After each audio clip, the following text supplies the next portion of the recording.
Hey, Harry, now I'm done. He's Colson. He's Callum. Yeah, so let's get started. Make some cookies. Alright, so you're going to gather all your ingredients here to make your cookies.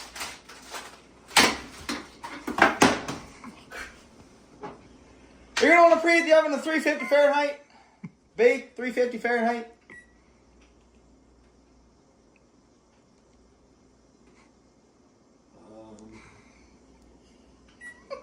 Alright, so we don't have any parchment paper, so you're going to want to spray your pan with Pam.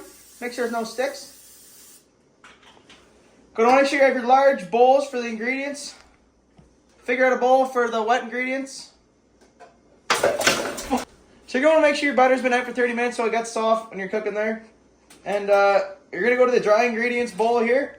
And your dry ingredients bowl has two quarter cups of all-purpose flour. Okay, Bob. Alright, yeah. 2 cups quarter flour.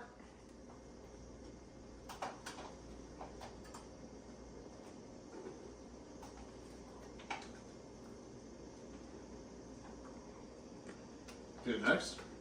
Alright, next going to be half a teaspoon of baking soda. Add that to the flour.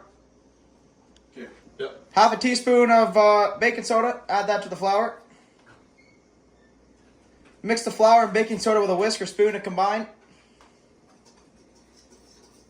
Once that's done, set the dry ingredients aside. And your wet bowl now, you're going to want to add 3/4 softened butter.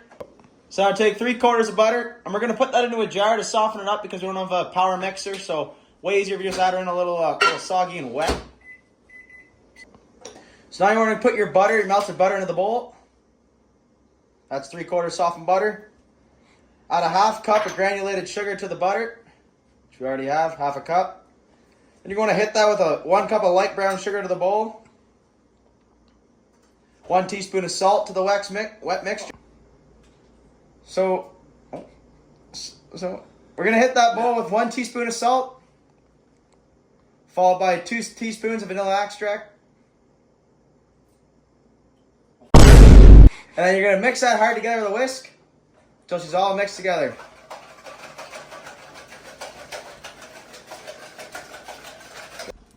Okay. Yeah, so now we're going to crack open 2 eggs and add them one at a time in the bowl.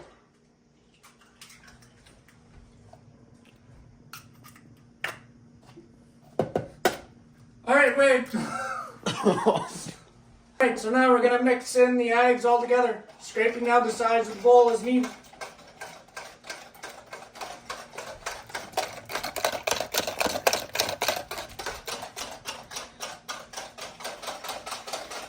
Next, as doing so, check to make sure the mixture should now be smooth and creamy.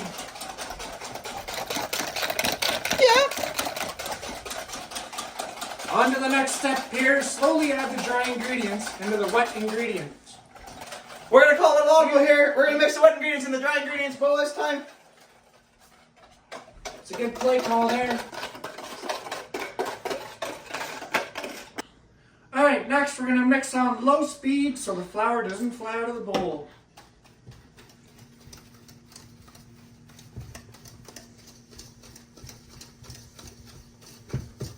And you're going to want to stop mixing once the flour is almost mixed in.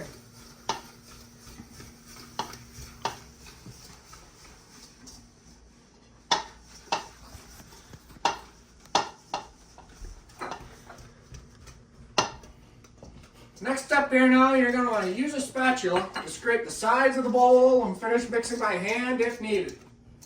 Only if needed.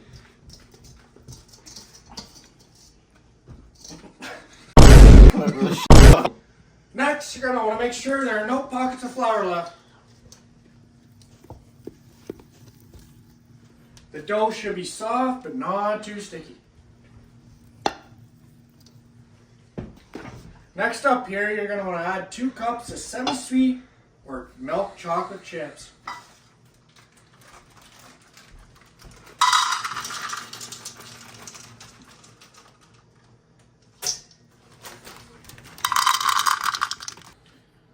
And you're going to add the last cup of chocolate chips here. Fold them into the dough with a spatula until evenly distributed. Fold them into the dough with a spatula until even distributed. Don't overmix the dough. You want the chips to stay intact. If the dough feels too soft, refrigerate for about 10 to 15 minutes to firm it up. How does it feel, Dill? Pretty firm. Yeah, no need. Ensure all the chips are incorporated into the dough. How's it looking, Dill? Pretty incorporated.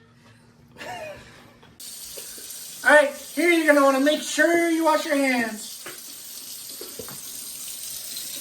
Rub-a-dub, my hands in the sink. Rub-a-dub-dub, scrub-a-dub-dub, scrub my hands in the sink. Alright, next you're going to use a cookie scoop or tablespoon to portion the dough in the balls. But we're going to do it the old-fashioned way. We don't got any of that. So Dill's going to roll the dough into balls with his hands about 1 to 1.5 inches in diameter here.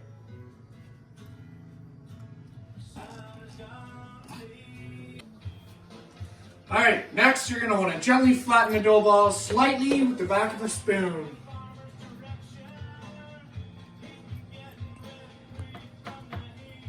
You're going to want to repeat with any remaining dough. Is there any remaining dough there, Dell? Nobody, we've used it all. Well, that's all, folks. Alright, now you're going to want to place the baking sheet in a preheated oven. Sheet going in here. And once she's in there, you're going to want to bake for 10 to 12 minutes. Set a timer. Hey, Alexa, set a timer for 10 to 12 minutes. Alright, now you're going to want to rotate the baking sheet halfway through.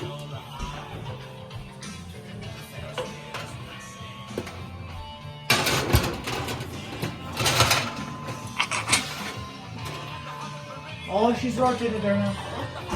Yep. Going to want to keep a close eye on the cookies to avoid over baking. Oh, looking good, boys, looking good. Alright, now you're going to remove the cookies from the oven.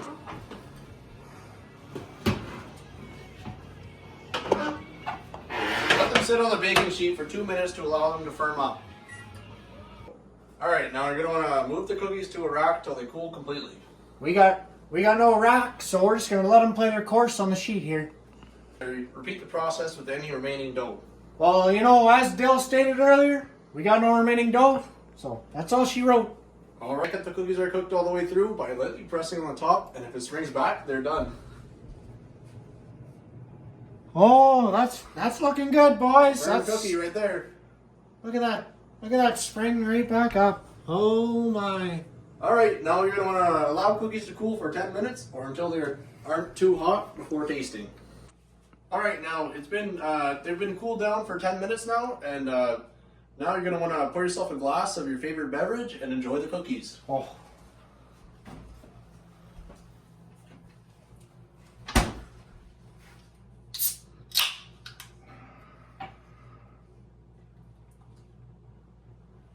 Now take a cookie and enjoy the crisp edges and soft center.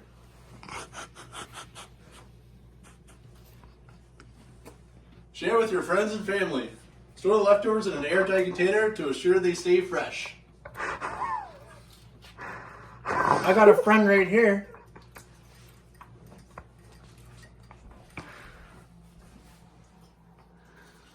Mmm.